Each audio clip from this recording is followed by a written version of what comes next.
You are listening to Leaders and Legends, a podcast produced by Veteran Strategies and featuring conversations with fascinating and impactful men and women who have shaped our world, our communities, and our history.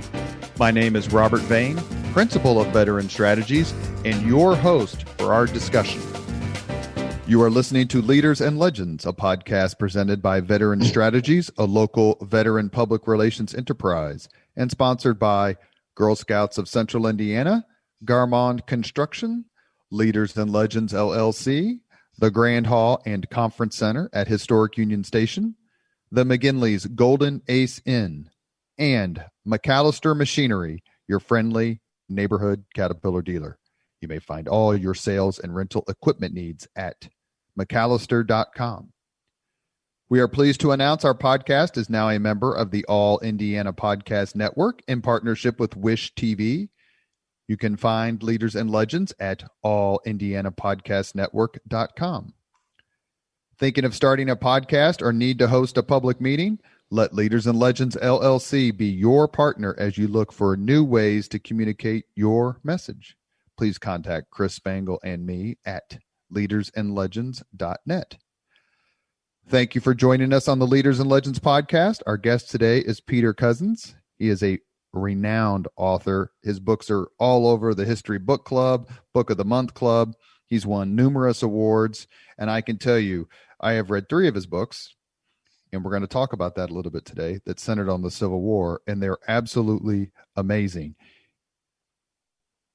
He retired after a 30-year career as a foreign officer. He worked for the U.S. Department of State, and prior to joining the Foreign Service, he served his country as a captain in the U.S. Army. It's nice to have a fellow soldier on the podcast. Peter, thank you. Thank you. The one thing I want to say and make sure that people understand is the scope of your research. You have written basically 19th century American history books, but not just books. They are classics. His books, This Terrible Sound, The Battle of Chickamauga, and The Shipwreck of Their Hopes, The Battles for Chattanooga, were placed by the Civil War magazine as 2 of the 100 greatest works ever written about the American Civil War. That is a massive achievement, and you should be congratulated. Thank you. Thank you very much, Rob. So, when we talk to historians, one of the things that I like to ask first is, how'd you catch the bug, the history bug? I caught it early. I caught it in childhood. I literally caught it in grade school. I remember that. I think the book that first influenced me was the Golden Book of the Civil War that I got when I was in primary school, and it's stayed with me ever since. My undergraduate major wasn't history. It's always been, of course, my career in the Foreign Service had really nothing to do with history, but it's always been my first love. And now that I'm retired from the Foreign Service, I can honestly say that I'm pursuing my avocation. Is there a particular event that you remember in history? Like, what was the first big event that you can recall as a kid going, okay, I remember when that happened? You're trying to date me. Let me see. It really, really, I as a very young child, 5 years old, I distinctly remember Kennedy's assassination. I remember having come home from school and sitting in front of the TV in the living room and hearing the first news and yelling to my mom that the president's been shot, and her replying, "That's not funny. That's not funny, Peter. Don't make jokes like that." I still remember that distinctly. Did it? Let me ask it a different way. Was it something along with the other events of the 60s? It's such a historic decade, not only in the United States, but also throughout the world. Did it just sort of keep reinforcing, like, I love reading about the space program and the Vietnam War and the civil rights era and what was going on both in the Middle East and in Europe? Just one thing after another reinforced your love? I don't know. I can't really say that because again, I was young during the '60s, too young for it to be all that meaningful. I mean, just recollections of growing up in Chicago suburbs of wondering why we couldn't go downtown to Chicago during the 1968 convention in Grant Park, and but not really fully understanding what was happening. So I, maybe on a subconscious level, it had a influence on me, but nothing I can pinpoint. I've had a couple of guests on the podcast who were there that night, were there for the convention, were there in Grant Park, and there were terrific stories about how they were going down and they were going to fight for their cause. And then they come out of the hotel and they turn the corner and they see the cops doing their thing. They're like, no. Yeah, not Chicago cops under Mayor Daley's regime. You don't want to mess with them. So is there, how did you focus? I'm not going to say settle, that's the wrong term, but focus, become so enamored with 19th century American history as sort of your focal point? I mean, it began with an interest in the Civil War, and that started from childhood. And I remember in high school I used to ditch classes to go down to Chicago, either to a Cubs game, kind of like Ferris Bueller, or to the Abraham Lincoln Bookshop, which is still the premier bookshop in the country, I think, for the Civil War and Americana, and so that interest and it was kindled by the Civil War, by books I got, by playing with remember the old HO Airfix toy soldiers and trying to recreate battles and such. And then from that, the Civil War, after writing umpteen books in the Civil War, my interest moved west. I guess I followed Horace Greeley's maximum and became interested in the American Indian Wars in the West, and from that, American Indian and history as relates to the United States, encroachment on their lands in general. Thus, I went from the Indian Wars of the West to Tecumseh and the Prophet, and now I'm finishing up a book on the Creek War, Andrew Jackson, and the conquest of the American South. So, but it all started with an interest in the Civil War, which developed in childhood. Did you buy the plastic soldiers that you found for sale on the back of the comic books? I remember buying all the red and blue plastic soldiers in the back of comic books so I could recreate, the Battle of Cowpens or Monmouth Courthouse. No, I got the little Airfix HO scale, which you buy, 48 to a box for 50 cents, and that would be my treat every Saturday. My mother would buy me a box of those, and so I amassed a pretty good size army. Did you find any particular historian, so we'll stay with the Civil War for a second, more compelling? To me, in that era, my favorite is, which doesn't make me unique by any stretch of the form, is Bruce Catton. I just found his book so incredibly readable. But was there someone who you said, man, I really enjoy this person's writing and maybe look at it a different way? I would agree. Bruce Catton. I mean, he elevated Civil War history to the level of literature, no question about it. And then later, like when I was in high school, I became enamored of Shelby Foote. Again, because of the literary quality of his work. You can haggle over how, some bias in his work and whatnot, but there's no question that it is fine literature and great reading. So I think I'm not by any means unique in the authors that influenced me. As a historian, how much of what you do, because I want to lead right into your latest book, which is about Tecumseh and his brother, the Prophet, how much of what you do you consider either intentional or unintentional myth busting?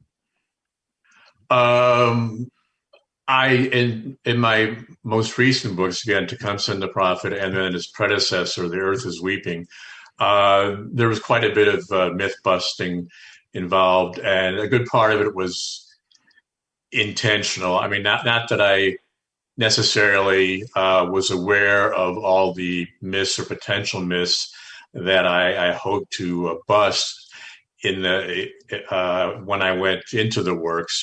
But there certainly were numerous myths or misconceptions that I encountered in the course of these works that I then did my best to bust, not through any bias or any, but by simply telling the story as it really happened. Your latest book is called Tecumseh and the Prophet, the Shawnee Brothers Who Defied a Nation. I think most of us are somewhat, if we have even a rudimentary knowledge of history, are somewhat familiar with Tecumseh. His brother, the prophet, less so. And I remember when I was in grad school and was working as a research assistant, I used to quiz my supervisor, who had a PhD in early American history, about how do you both say and spell the prophet's real name? Can you get it right on the first time? Oh yeah, Tenskwatawa. Occasionally, I've heard it pronounced Tenskwatawa, but it's Tenskwatawa, and I got that spelling. It was phonetically from a unimpingible white source, and that was someone who lived with Tecumseh and Tenskwatawa for a number of years, and he actually spelled it authentically and said, "Here's where the accent goes." So Tenskwatawa. How much of the fact that we're doing this podcast, obviously I'm in Indiana, you're from Illinois, the Midwest is such the focal point of these Indian interactions with Americans, and before the Americans, I guess you could say colonists. How did the Midwest, besides just the fact that that's where they collided, become this focal point? In all the books that I read about this era in the Revolutionary period, it seems to me that the colonist hunger for land was just insatiable.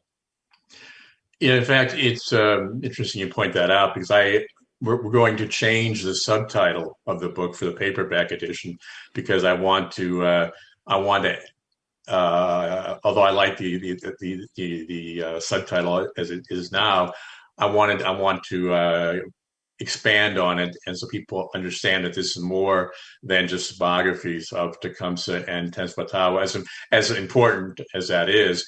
So the new subtitle is going to be the heroic struggle for America's heartland, because the book is not only a biography of these two men and their role in really the war for America's heartland, but it starts well before that, going back to the 1600s and the French and Indian Wars. And now I've forgotten your question specifically again. No, just specifically the hunger for land. Yeah, and the Midwest just becomes this I hate to say battleground, how cliche, but the entire region did, just not individual towns. Yeah, it was really, I mean, kind of the natural gateway beyond the Appalachians to, of course, what was then in the early days of the American Republic and before, during colonial days, largely with the exception of trappers and Indian traders, largely, terra incognita. But the Ohio River was the natural gateway over the Appalachians and into the Midwest. And by the time that the American Republic was founded, there already was a relatively speaking a problem with overcrowding along the Atlantic seaboard. And this accelerated during Jefferson's administration. He wanted to encourage yeoman farmers, potential yeoman farmers, to move west to the Appalachians to ease the potential for poverty east of the mountains along the seaboard, and also to expand what he called his empire of liberty based on yeoman farmers. And the Midwest was really much more ripe for the taking than the American South, for a number of reasons. One being that the Indian tribes in the Midwest were smaller than those and not as well organized as those in the American South. And again, you have the Ohio River being the best natural pathway across the Appalachians, and so potential settlers as well as land speculators like George Washington and others. The Ohio country, the Midwest, was the natural way to go. I mentioned a few minutes ago, I asked you about being a historian and myth busting. What were some of the biggest myths that you discovered or dispelled about the Indian tribes of the Midwest during this period? Well, in terms of the tribes of the Midwest, I'm not sure there's so much that there are fewer myths regarding the Indian tribes in the Midwest, and they were numerous and they were important than there are regarding the tribes in the American West, which, of course, when people think of Native American resistance, they tend to think of the Indian tribes of the West, the Lakota, the Cheyenne, the Comanche, and all that. And the tribes in the Midwest are much less well known. I mean, the Miamis, which were a major tribe, for instance, at the time, no longer even exist as a tribe. The Miami, the Shawnee, Potawatomi, the Ojibwa. Not so much myth busting, but I did discover in the course of my research a remarkable difference between the tribes in the Midwest and those in the American West. A couple of remarkable differences. One, that the tribes in the Midwest tended to get along much better with one another than the tribes in the American West, who were constantly at war with one another, particularly in the Great Plains, because they were fighting over buffalo, over hunting grounds. Whereas the tribes in the Midwest were smaller, they were semi-sedentary, and they generally speaking, by the time of the founding of the United States, they had generally agreed upon borders and hunting lands.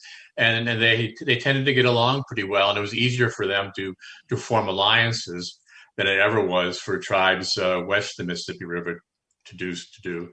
And they also tended to be much more accepting of whites and more readily incorporated white captives into their tribes as members of their tribes. I mean, if you were a white man and encountered hostile Plains Indians, your chance of living very long was not good. And by contrast, the tribes of the Midwest did replenish their ranks with not only with white children, but also they would adopt white men and women into their tribes. So they had less of a sense of racial abhorrence than the Indians in the West did, and that was mutual. The white settlers and Indians, when not in conflict, tended to get along better in the Midwest than they did in the West. Your book focuses on Tecumseh and his brother, the Prophet. Why have their names endured almost 200 plus years after their death? Well, they created certainly not the first alliance in the Midwest to oppose white, and I use that term to refer to Americans of any stripe, to oppose encroachment on their lands. There was Pontiac before them, and then there was Little Turtle and Blue Jacket and their alliance that opposed American encroachment in the 1790s. But the alliance that they created, which began as a religious and cultural revival movement, started by the Prophet, by Tecumseh's younger brother, and then turned into a political military alliance to resist American encroachment. It was the largest Native American alliance ever formed to resist, the westering tide of Americans' settlement. By way of example, the largest alliance that ever was put together in the West was that of Sitting Bull and Crazy Horse and their Cheyenne allies that confronted Custer and the Army in the Sioux War of 1876-77. And the apogee of that was Little Bighorn, of course, and Crazy Horse and Sitting Bull mustered at most between 2,000 and 2,500 warriors. Tecumseh and Tenskwatawa, at the height of their alliance during the War of 1812, mustered approximately 6,000 warriors from more than a dozen tribes. And so theirs was the largest alliance. And although going into the book, I had kind of a sense of fatalism that they were doomed to failure, I discovered quite the opposite, that there were numerous occasions when they could have turned the tide and actually created an Indian buffer state and achieved at least part of their objective of again creating a space in the Midwest free of Americans. So I think it was the extent of their alliance and the fact that Tecumseh himself was a very charismatic figure and fought by what whites considered to be their own rules of war, and was quite a humane fighter. So it was a number of factors: the size of their alliance, the scope of it, the fact that it was again the largest United States ever faced, and the basic humanity of Tecumseh and his charisma that has allowed them to endure. More so Tecumseh than his brother, who espoused a doctrine of social, cultural, and religious revival that was really the creeds that he professed were completely foreign to white Americans, whereas Tecumseh was and his political military aspirations were much more understandable. One of the questions I had written down before the podcast began was there any point in time that Native Americans could have reversed their fate and changed the tide of history? You just alluded to it. So it would have been in the early 19th century in terms of in a temporal connection. Where would it be geographically? Like, how could they have done this? Temporally and geographically, it would have been during the War of 1812 when they allied themselves with the British. I mean, Tecumseh, who by this time was really he never supplanted his brother, as history generally has it. I mean, Tenskwatawa remained an important player all through the life of their alliance, as kind of the spiritual core and leader of the movement. But Tecumseh certainly came to the forefront as a political military leader, and he realized that he could not succeed without assistance from the British, at a minimum with arms and ammunition and provisions from British Canada. But when the war broke out between the United States and Great Britain, the British and Tecumseh and Tenskwatawa had interests that aligned well. The British needed Indian allies to help overcome their numerical inferiority in Canada, imposing the Americans. They also looked to the Indians to help them create an Indian buffer state between the United States and British Canada, which again that aligned well with Tecumseh's interest in creating an Indian homeland free of Americans. And so the area we're speaking of at the time would have been Michigan Territory, which during the War of 1812 had a very, very small white American population, a couple thousand around Detroit and a few hundred scattered elsewhere in the territory, as well as Wisconsin Territory, which was pretty much devoid of settlers, and northernmost Ohio, and really the northern third of Indiana. All that was up for grabs. And there were numerous instances when they came very close to achieving that goal, when they could have, with a few twists of fate, I think, realized at a minimum their objective of Michigan Territory as an Indian buffer state, and perhaps part of Indiana and Ohio. And at a minimum, that would have, if that had not existed into perpetuity, at a minimum, it would have set back American settlement west of the Mississippi by at least a generation or two, because you would have had this strong Indian presence in the upper Midwest. Did the Indian tribes, I mean, dating back to, the start of the 7 Years' War, 1756, all the way through the Revolutionary War, War of 1812, wars on the frontier, did they get the sense, did they know that in some ways they were pawns as in part of a larger struggle, a worldwide struggle among European powers?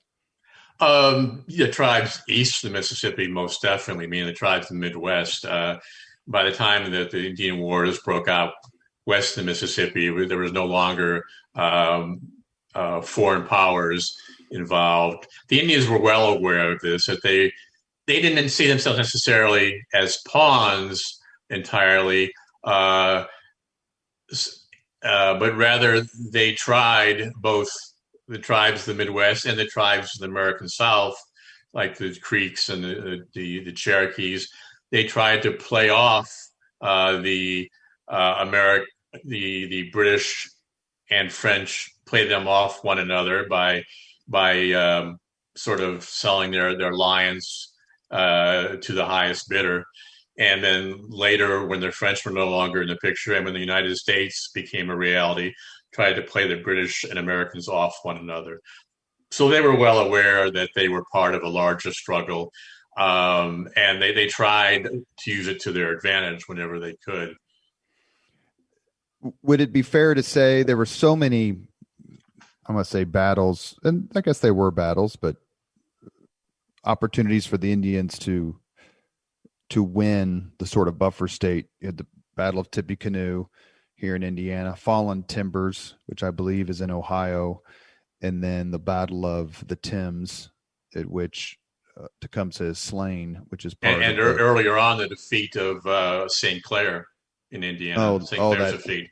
Oh, when they wiped out almost the entire United States Army. Yeah. I get so you have all these opportunities and obviously they're warriors. But did they get the sense, and in your writings, did it come through like this is the culmination point, like this is the high tide, to use a Pickett's charge analogy, for Indian strength in the Midwest? That once this failed, then it was basically all downhill after that. Yes, I think so. Many of the Indians who participated in the defeat of Arthur St. Clair in 1791, which was a resounding defeat, the worst defeat the United States Army ever suffered at Indian hands. Again, nearly 900 of the approximately 1,200 soldiers who fought the Indians in that battle in Indiana were killed. But then you had, 3 years later, you had the Battle of Fallen Timbers, in which the United States Army inflicted a resounding defeat on the Indians, and a number of leading chiefs who fought in that battle considered that to be their Waterloo, and decided to try to assimilate as best they could.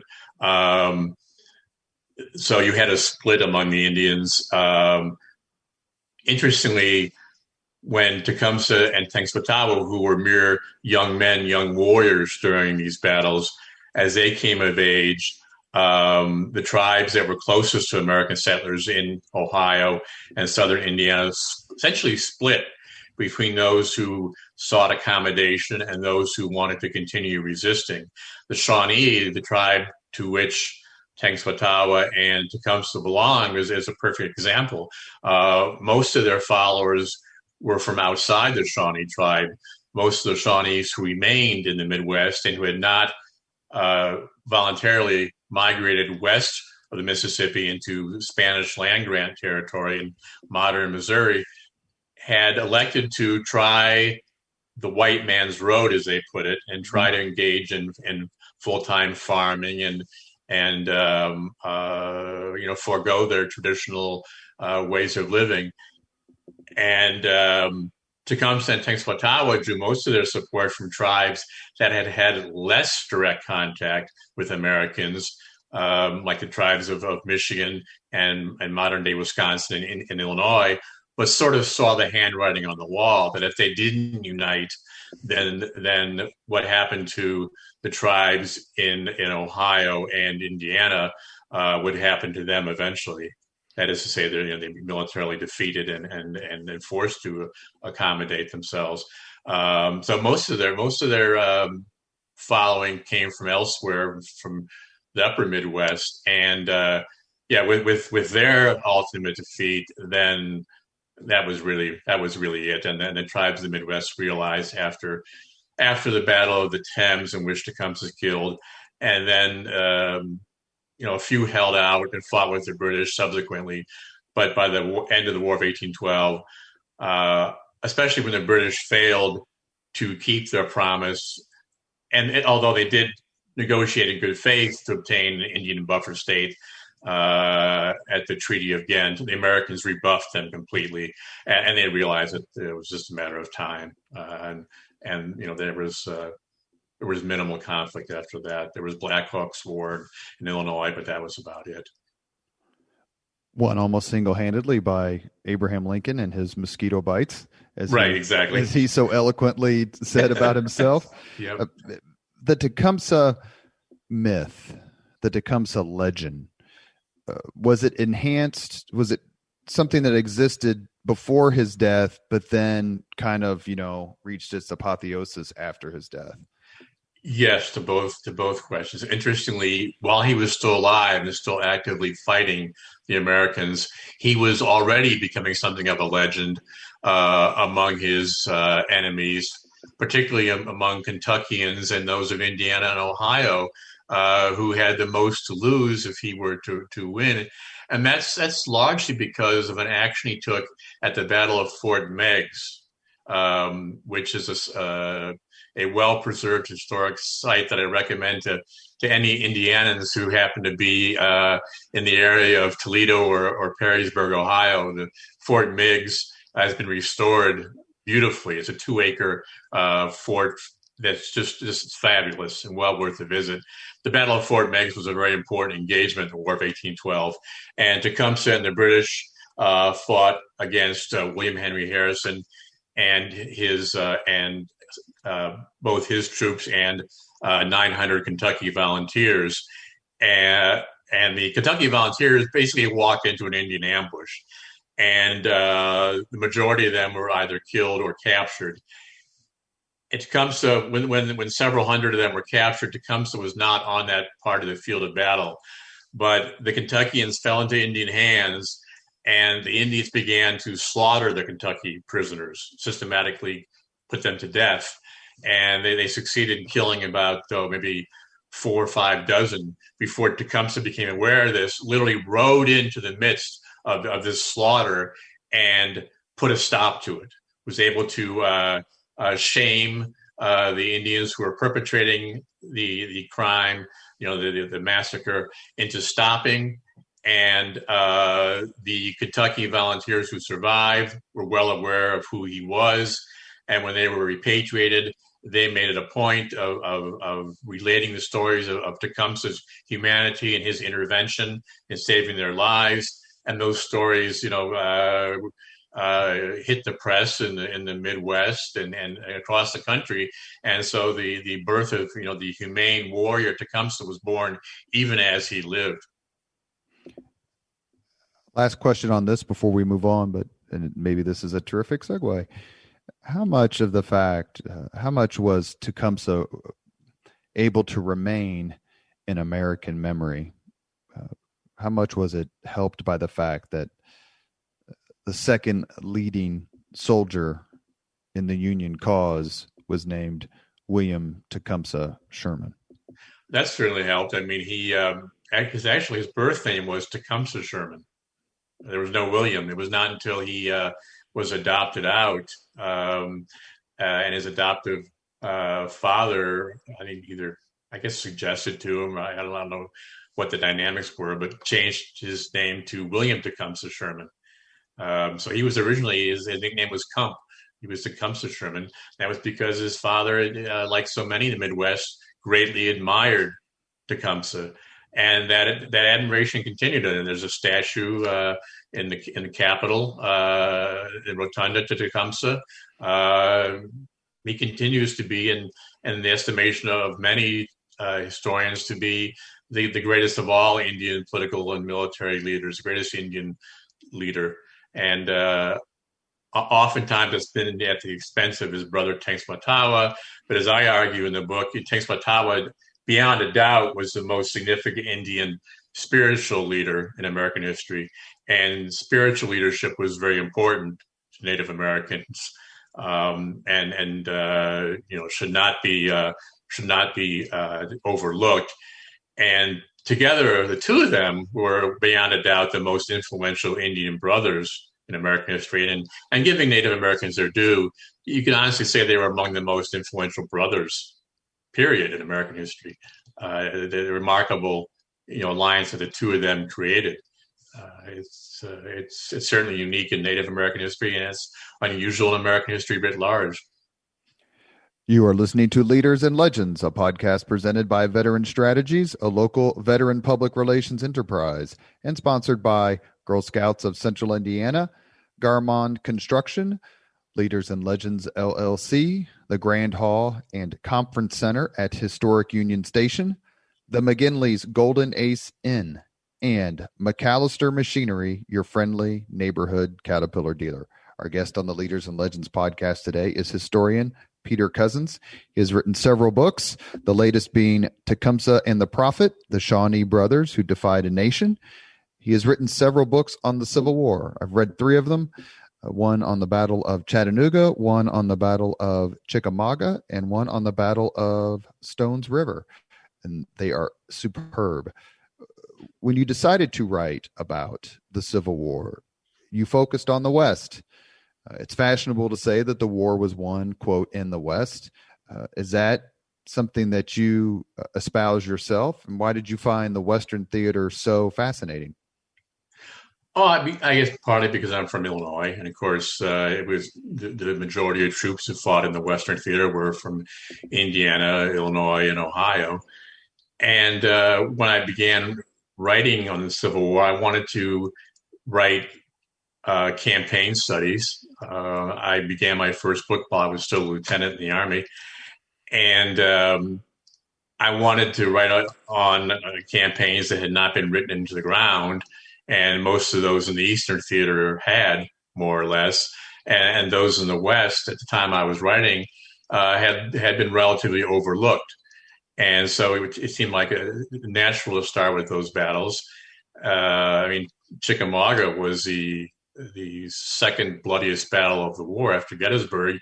Yet at the time I wrote my book, there was only one modern study on the battle that had its flaws. Was that Glenn Tucker's? Yeah, and that had some severe flaws to it, and it was dated and based on limited research. And so these battles, seemed natural to begin with these. Ultimately, my last Civil War campaign study was on Jackson's Valley campaign, which I was probably the one major Eastern Theater campaign that had been relatively neglected beforehand. So I looked to write on campaigns and battles that hadn't, again, been written into the ground.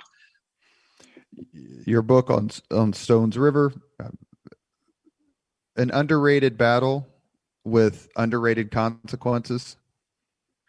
Yeah, definitely. It came at a very bad time for the Union, really sort of at the nadir of Union fortunes. This was December 1862, January 1863. The Lincoln administration was in danger of losing Republican majorities in the legislatures of Indiana and Ohio and Illinois. You just had the Battle of Fredericksburg, yet another major defeat for the Union. And Lincoln faced the prospect of the Emancipation Proclamation taking effect on the eve of yet another major Union defeat. It had been defeat after defeat. Antietam was at best a drawn battle.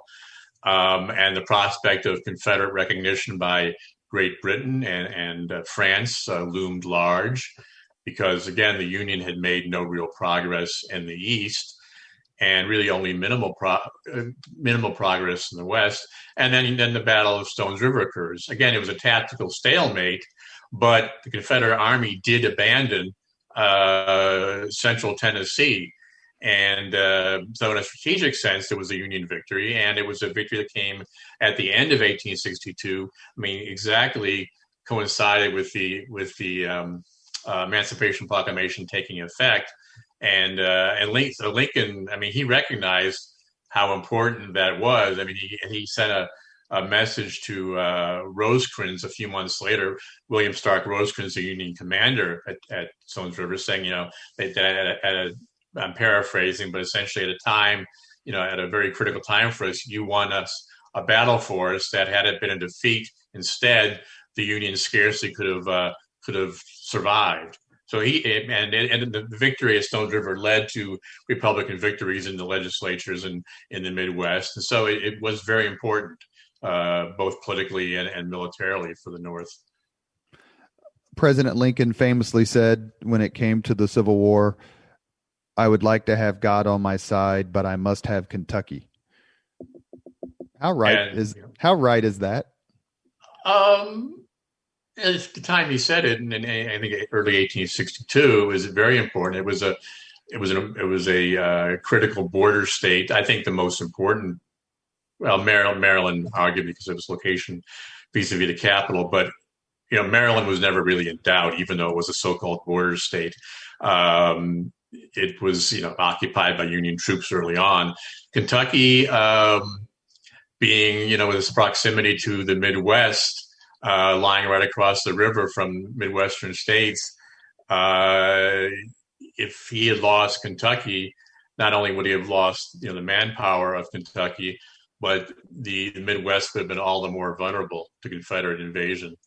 And it would have been, politically, it would have been a huge embarrassment, to say the least, to have Kentucky fall into Confederate hands. His home state, Lincoln's, right. Not where he was living at the time, but his home state. Right. One of the great what ifs in American history is the fact that Jefferson Davis, the president of the Confederacy, was born in Kentucky and his family moved south. Lincoln, president of the United States, was born in Kentucky. His family moved north to Indiana. Right. And if that had somehow switched itself, you mentioned General Rosecrans a few minutes ago.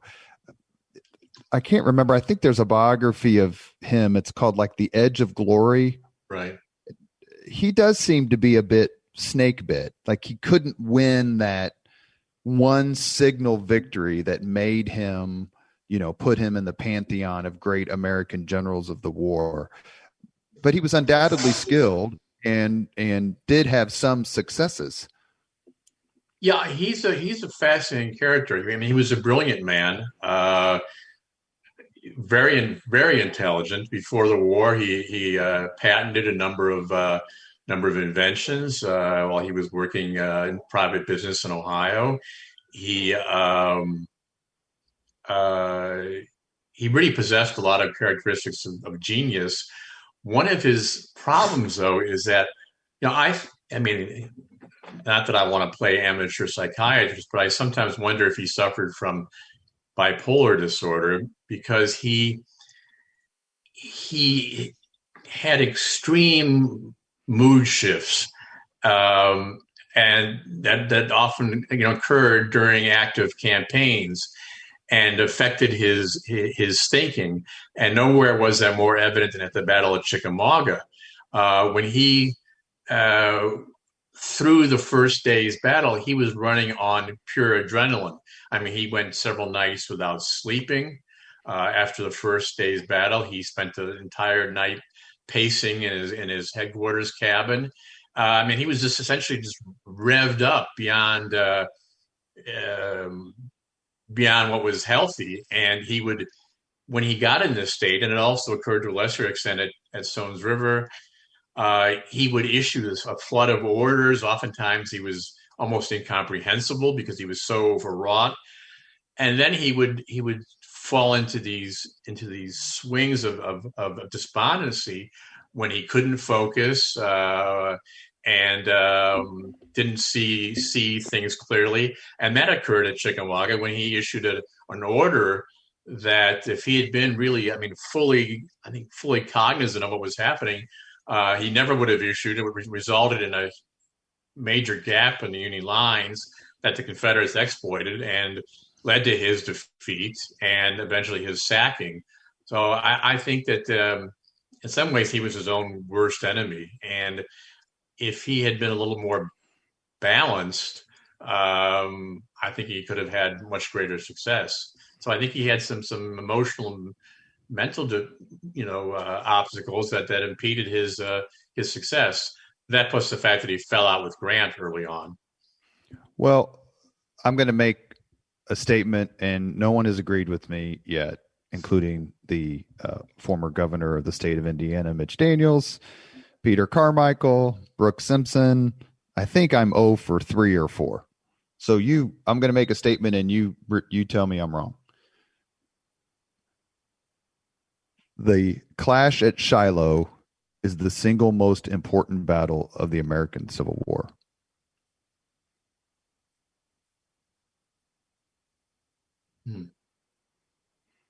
I got to think about that. Want me to make my case very quickly? Yeah, I think I know where you're going with this, but go ahead. I just would say very quickly, it allowed Grant to become the man he became, the general, the commander he became. The war, was still kind of like, maybe we can talk it out. Maybe we can have some sort of negotiated settlement. Grant realized after Shiloh that this is going to have to be fought out. The Confederates aren't going anywhere.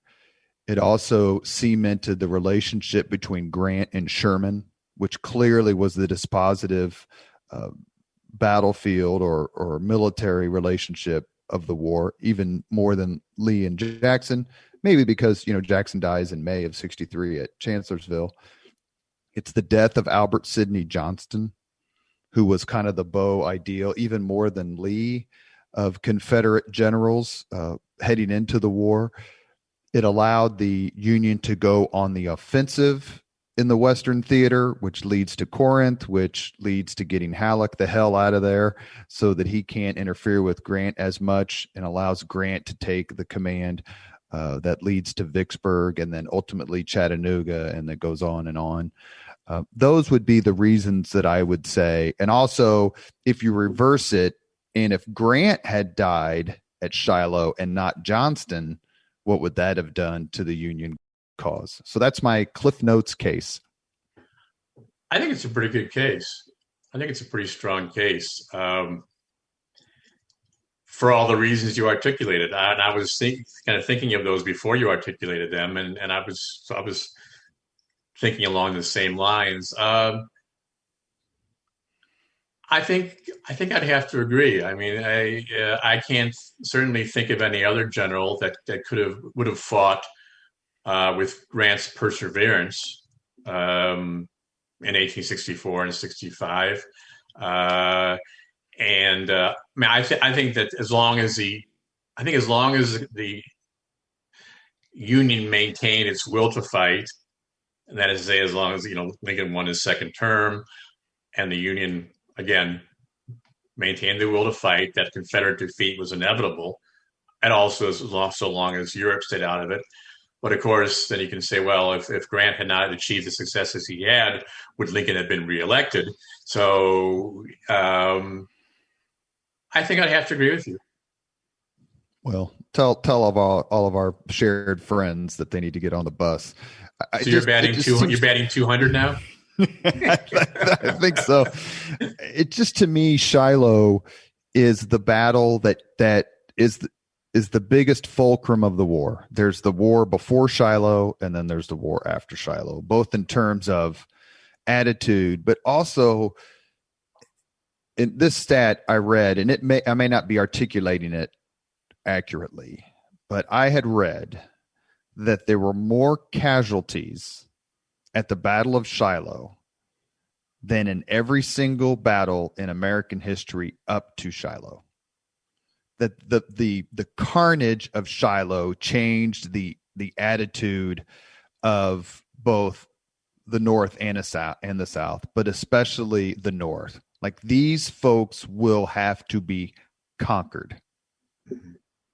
Yeah, no, I agree. And, just thinking as we're talking, with the exception of Gettysburg, I don't know of any other battle in which, at least none come to mind, in which the consequences of a Union defeat would have been so grave.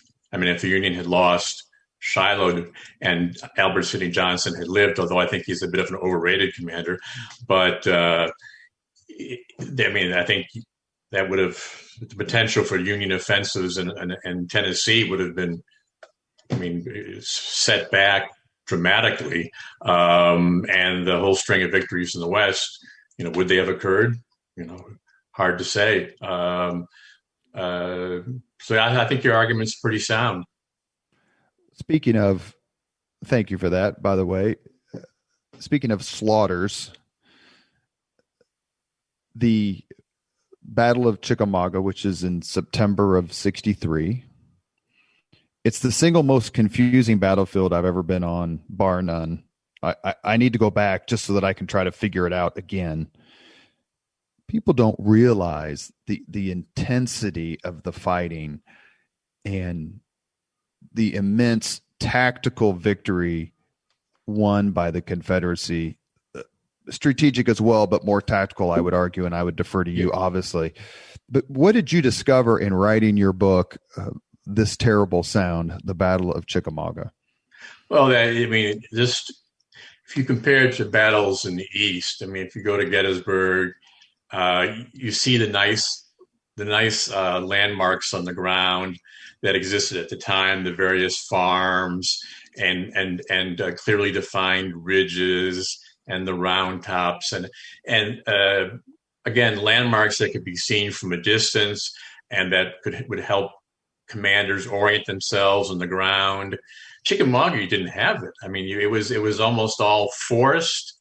There were, of course, little hard scrabble farms that were been carved out in various parts of the battlefield.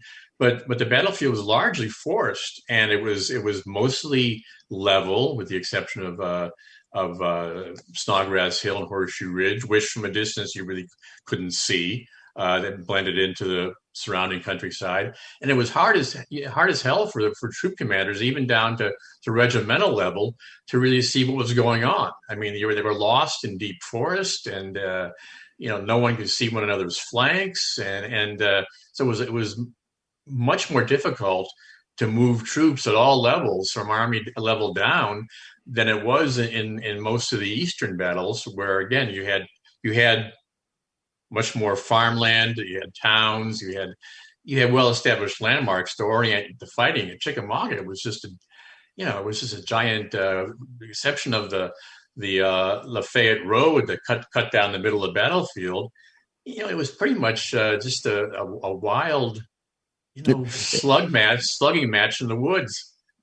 When I saw the movie Braveheart the first time and saw that, I was reading your book on Chickamauga, and I went, God, this kind of when they had these medieval clashes in the Battle of Sterling Bridge, you're like, this is probably what Chickamauga was like, just with newer technology.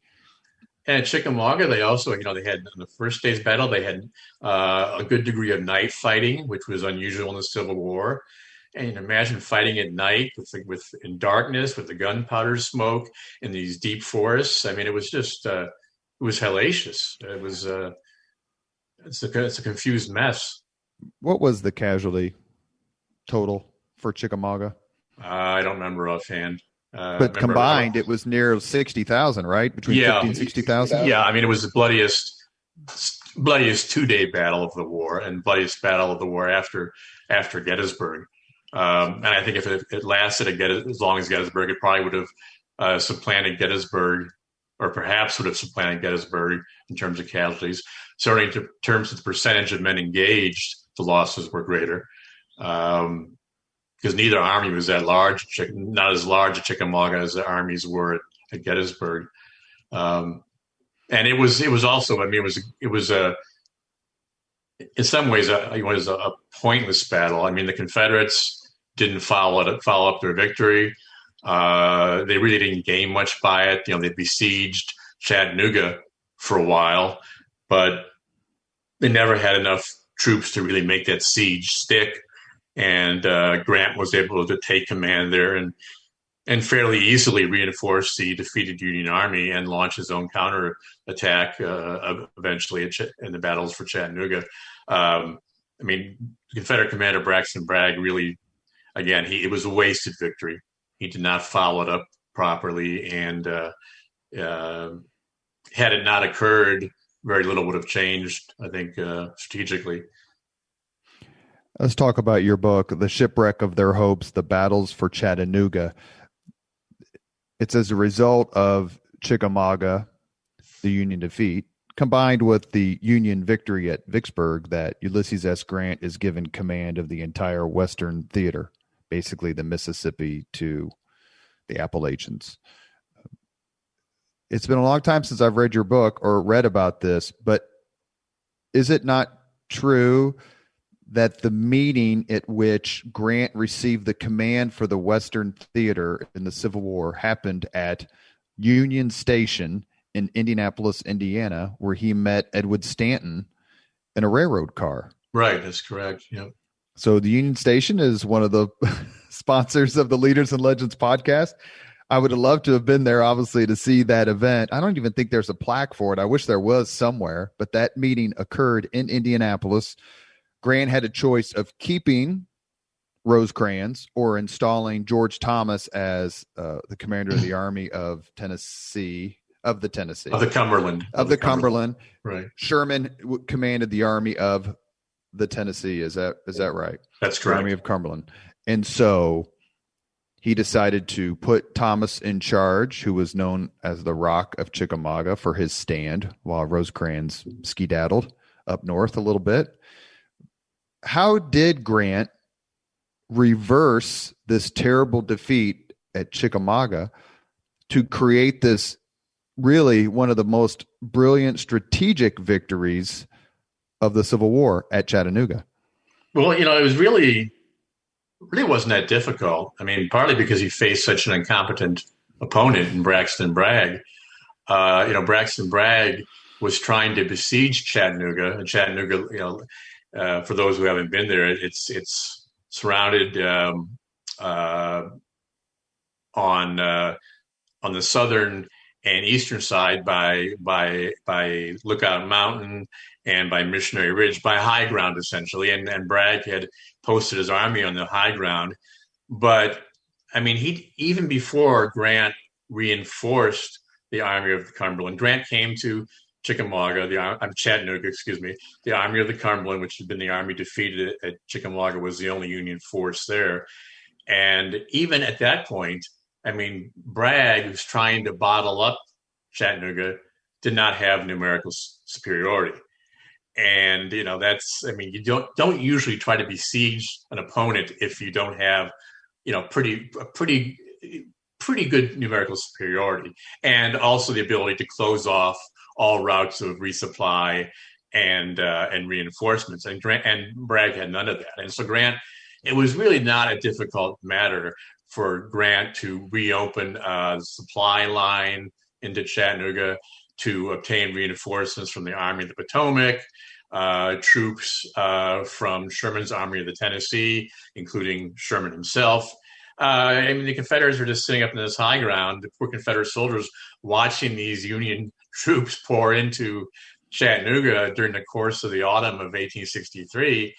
And by the time Grant staged his breakout of Chattanooga's assaults on Lookout Mountain and Missionary Ridge, he greatly outnumbered Bragg, and Bragg's lines were so attenuated that it really was not a particularly difficult victory to achieve. Who was the more excruciatingly insufferable general and person?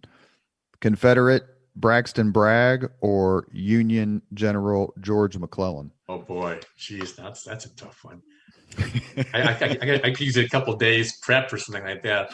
I think McClellan was much more insufferable, in the sense that I mean, if you're looking at it from the perspective of, would he follow the commander in chief's directives? I mean, McClellan was constantly second guessing Lincoln and bad mouthing him. Bragg was utterly loyal to Jefferson Davis. In fact, if it hadn't been for Davis, Bragg would not have retained his command as long as he did. Bragg did have a better strategic sense than McClellan did. McClellan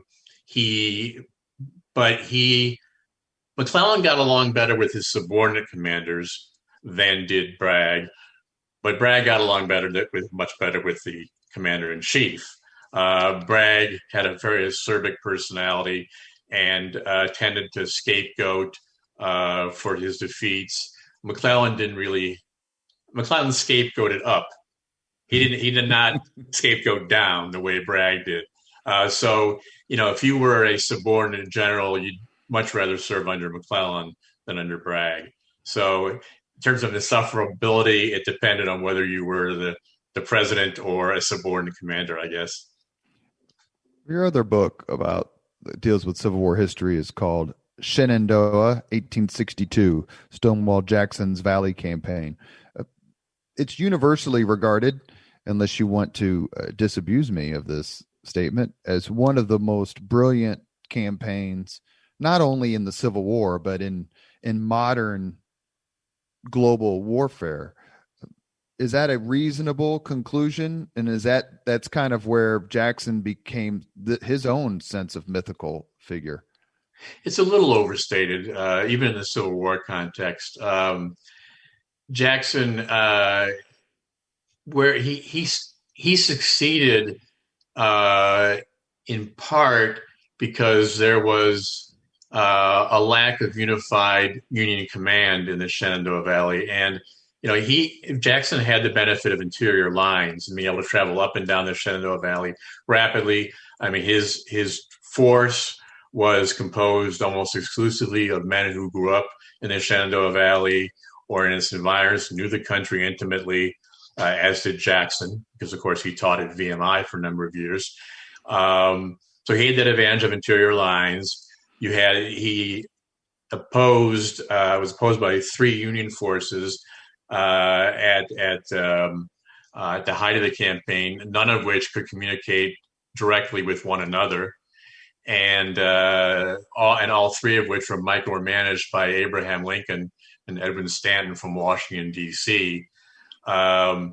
So whereas Lee, first Joseph Johnston, and then after his wounding, Robert E. Lee, accorded Jackson pretty much a free hand to do what he thought best to defend the valley.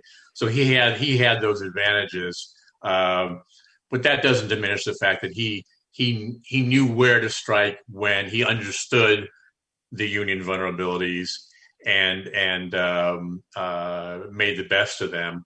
He wasn't a particularly good tactical commander once battle was joined. He made a number of mistakes in the Valley Campaign, but he was good enough to prevail. And I think where he succeeded was in his use of interior lines to keep the 3 Union forces that he was opposing, off guard, to strike them before they could unite. And he understood the Union vulnerability very well. So it was a model campaign in terms of the use of interior lines and making the best of an inferior force. Although you have to remember too that, again, the Union forces that he opposed were all fairly widely separated, and none of the Union forces that he opposed at any given time, really exceeded his force. So he was able to bring either parity or numerical superiority against the Union forces that he opposed at any given time. That's to his credit, obviously, and again, shows that he understood the Union vulnerabilities. So, I don't want to diminish his accomplishments in the Valley, but people also need to realize that there was a lack of a unified Union command. There was micromanaging by Lincoln and Stanton that really worked contrary to the best interest of the Union victory in the Shenandoah Valley. Is it fair to say that he was the first, really, until Lee took over? He was the Confederate general that scared the North the most? Oh, yeah. Yeah, definitely. His victories were coming, and his victories in the Valley, which were, individually, these were small battles, but they came at a time when the Confederacy had no other victories to brag about, and also the Union wasn't accomplishing much. So they took on an importance that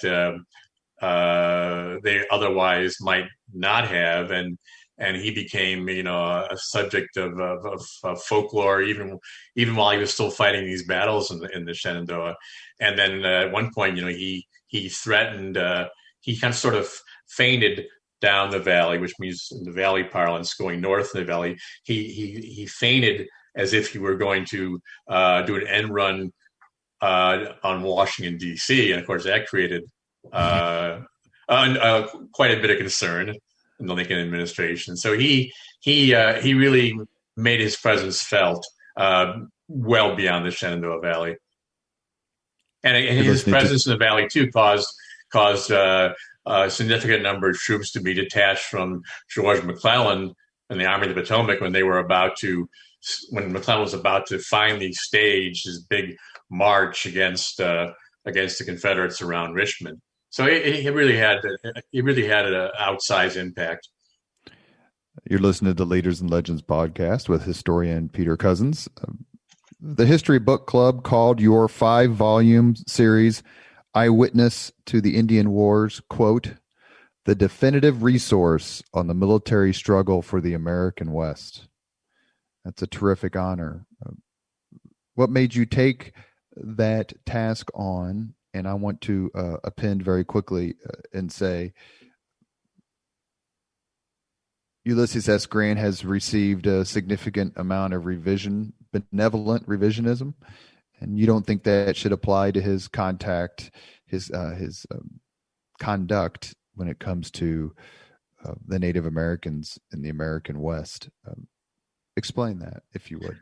Right. Well, just real quickly, Eyewitness to the Indian Wars is a 5-volume work in which I wanted to do for the Indian Wars what was done for the Civil War in the series Battles and Leaders of the Civil War, which is telling the struggles through accounts by participants, both Army, civilian, I should say not both, but Army, civilian, and American Indian.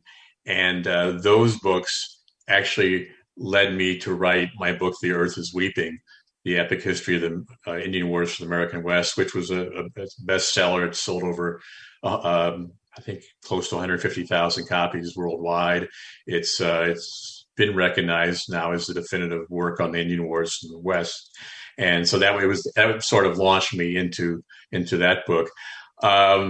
With respect to Grant and American Indians, it's a mixed bag. I mean, when he was elected president, he had excellent intentions. He wanted to minimize conflict with the tribes in the West, particularly the Plains Indians, through more humane policies, which in large part consisted of cleaning up the Bureau of Indian Affairs, which was corrupt as hell, and which was through shenanigans and withholding provisions and other assistance to Indians that was granted by treaty, contributed to the conflicts in the West. He replaced corrupt Indian agents with Indian agents who were drawn from religious communities. And he really did, in his heart, want to minimize conflict with the tribes in the West. However, and this was in 1869, right after he was elected president. By 1874, as his second term was kind of winding into his last 2 years. Circumstances had changed greatly. The United States was in the midst of a depression, and gold was discovered in the Black Hills by an expedition led by George Armstrong Custer. There was a gold rush into the Black Hills, which was land that was claimed by the Lakota, who had wrested it from the Crow Indians. But it was clearly in the hands of the Lakota, as to say, the Sioux Indians. And you had, again, the gold rush that led to the foundation of Deadwood and these other communities in the Black Hills. And Grant tried for about a year and a half to expel miners from the Black Hills. But with the country in a depression and gold in the Black Hills, there was no way he was going to succeed in doing that. And he tried to buy the Black Hills from the Lakota. They wouldn't sell at the price that the government was willing to pay, which was a pittance of what the Black Hills was worth, and the Lakotas knew that. And so he was he was faced with a situation that either he could honor the treaties that he had been negotiated with the Lakota that granted the Black Hills to the Lakota into perpetuity, or since he could not buy them, he had to find a way to obtain them somehow, or risk Republicans losing the next election by their failure to do so. And so he and people can find an article that I wrote online for Smithsonian Magazine a number of years ago, in which I talked about Grant's secretly provoking a war with the Lakota and their Cheyenne allies that would lead, if the Lakota were defeated, lead to their losing the Black Hills. And it was really a nefarious act on the part of Grant, provoking a war with Lakota, who were essentially wanted nothing but more than to be left alone on their lands. And interestingly, Grant biographers, the slew of Grant biographers in recent years have uniformly either completely overlooked that episode and Grant's role in provoking the Great Sioux War that led, among other things, to the Little Bighorn, and then ultimately to the Lakota losing the Black Hills, have either completely overlooked that conflict, ignored it, or downplayed Grant's role in it dramatically, and instead just focused on his so-called humanitarian peace policy, which was well-intended and for which he deserves commendation early in his first term, but doesn't excuse his actions in again provoking a war with otherwise peaceable Lakota to seize the Black Hills. Why do you think they do? I mean, we try to be honest as historians and scholars. I mean, do you think that they're so? And I'm not asking you necessarily to ascribe some sort of malevolent motive to what they were trying to do, but do you think in their zeal to say Grant was not a drunk, he was a damn good general, and he wasn't corrupt personally, although his administration had issues, it was better than it's being portrayed by historians immediately afterward, so we're just not going to write about this? I don't know what to ascribe it to entirely. Either you can't say it's an ignorance of that. I think you could say that honestly to an extent before my book The Earth is Weeping and before my article in Smithsonian, because this Grant planned this strategy for securing the Black Hills. He did it very secretively. He called in like-minded generals like Phil Sheridan and George Crook, and a couple of unscrupulous cabinet members to a secret meeting in Washington to discuss the strategy for this. He did not even involve William T. Sherman, who was the commanding general in the West, in this conference. He kept Sherman ignorant of this because I think he realized that Sherman for all his faults, was a very honorable man. It would not have sanctioned the strategy that Grant was putting together, and so Sherman was kept in the dark, and this conspiracy, for lack of a better word, didn't make it into the press, except there were a few hints at it, and can only be found indirectly in 3 or 4 confidential messages, which are in the National Archives and Library of Congresses, and in the posthumously published journals of one of the subordinates of one of the generals who's involved in this. It was easy to cover it up. Grant lied about it in testimony to Congress subsequent to the Little Bighorn. So in the past, it was easy to overlook, but in recent years, it's come to light, and I don't know to what you can attribute to it. Maybe it's just a consideration that, well, in the larger scheme of things in Grant's presidency, the fact that he committed the most egregious betrayal of the Indians in the West isn't that big a deal. Or and when you're talking biographers, you're talking Ron Chernow. I mean, these are heavyweight folks. Yeah, or it just, or whether it's just its desire to leave that path untrodden, because it really leads to some very uncommendable characteristics, and actions on Grant's part. I don't know. It's unfortunate, because I have a high opinion of Grant overall. I think he faced a real conundrum. Do I leave the Black Hills in the hands of the Lakota, which I really can't do, because by 1875 it had become impossible to expel all these miners from Deadwood and other cities, other towns in the Black Hills, and he was in an economic depression. He couldn't do it. He was really up against the wall in this. So I don't like what he did, but it's understandable, but it shouldn't be ignored. So I commend my article in the Smithsonian Magazine to folks who really want to understand the nuts and bolts of what Grant did. And Peter Cozzens' article in the Smithsonian is free. I read it it's not free that long online. ago. It's free online. You should definitely read it if you're interested in that era of history and Grant specifically. Although I guess we should not be surprised that he conspired with Philip Sheridan to his Indian solve his Indian quote unquote problems. We have reached the point in the Leaders and Legends podcast where we ask the same 5 questions of all of our guests.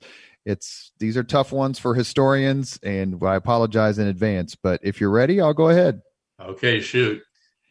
What was your first job? My first job in high school, I worked as and this maybe reflects is one of the reasons for my love, or it's because of my love of books. I worked as a page at the local library in Wheaton, Illinois, shelving books and helping check out books. And it was also a wonderful job, because I was the only guy working in the job, and I got a lot of great dates out of it. But that was my first job. What was your first concert? My first concert was, this was a strange one. This was a strange juxtaposition. It was my senior year in high school. I took my girlfriend to see Frankie Valli and the Four Seasons at the Auditorium Theater in Chicago. And you would never guess in a thousand years throwing it back at you who the lead in, what do you call it, the warm-up band was? The opening act? Opening act? Ted Nugent. Patti Smith. From Scandal? Patti Smith was the lead-in to Frankie Valli in the Four Seasons. The other Patti Smith. Yeah, and I think she was sober that night too.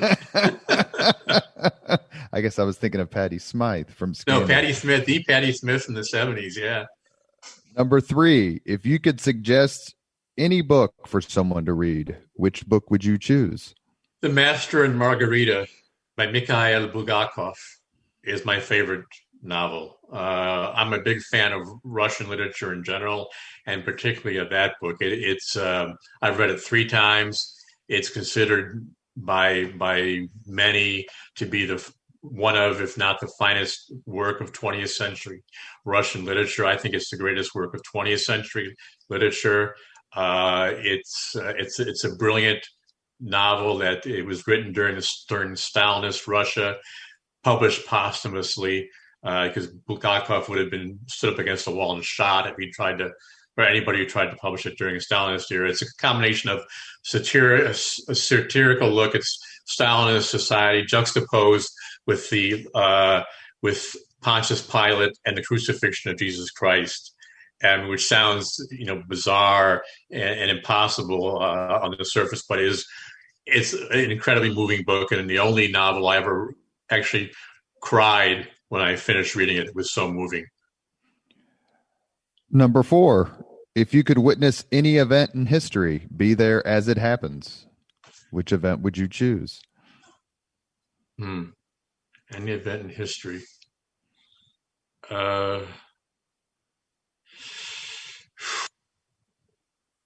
Any single event in history. I guess the crucifixion of Christ. Number 5, if you could have dinner with anyone living today, 2 hours off the record, whom would you choose? 2 hours off the record.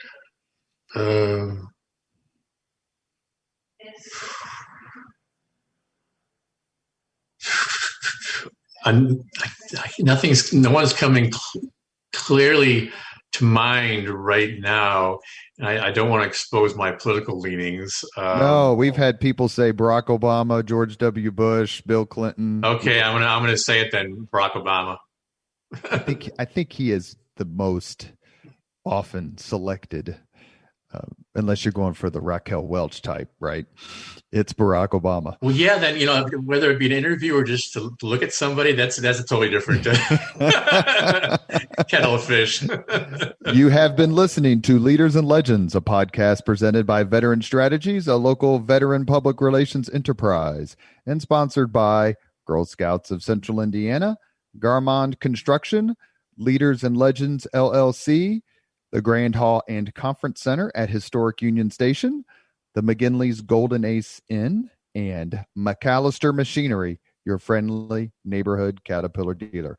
Our guest today has been renowned best-selling historian Peter Cozzens. Peter, thank you so much for your time and for your scholarship and your contribution, not only to my library, but to my understanding of American history. Thank you so much for having me. I really enjoyed it. Thank you very much for listening to Leaders and Legends, brought to you by Veteran Strategies Incorporated.